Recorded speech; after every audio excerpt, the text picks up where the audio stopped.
Liloba nzambe bomo ya seko oya bakoko ekotikala seko oboyi bakoko fimbo ya kekele o soni na kongo zala libumu bongo la meso mwene.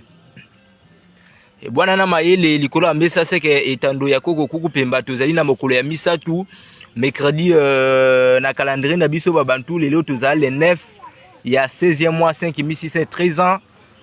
Pe na calendrier européen lelo tozali le 28 5e mois 2025. C'est que tozali na continuité ya mokolo na biso ya misatu ya kotala olengi kani tozali kobongisa mabongisa mina biso oyo kosala ke to bimisa bakoko na mpwasa po bango pe ba bimisa biso. C'est que etando ya koko kuku pemba oyo ezali vraiment etando tozali kosala continuité de continuité ya kotombola lokumu ya bakoko na biso pamba te bango bayebaki kombo ya nzambe na mikanda te mais na minoko nyonso ya 450 tribu oyo ezali na kati ya mboka na biso.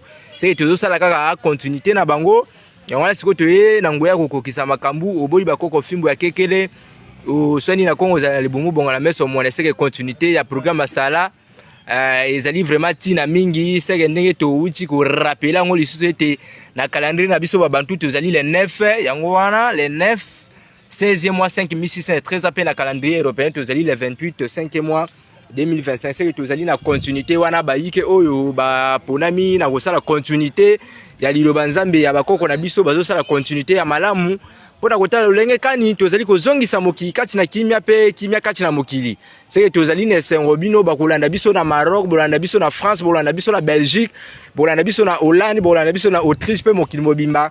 Totonde bino vraiment mokolo ya misatu ya malamu pamba te ezali mokolo nza komba obodi bakoko fimbo ya kekele oswani na kongo zala libumu bongo la meso mwana wandile bongo la meso bwana.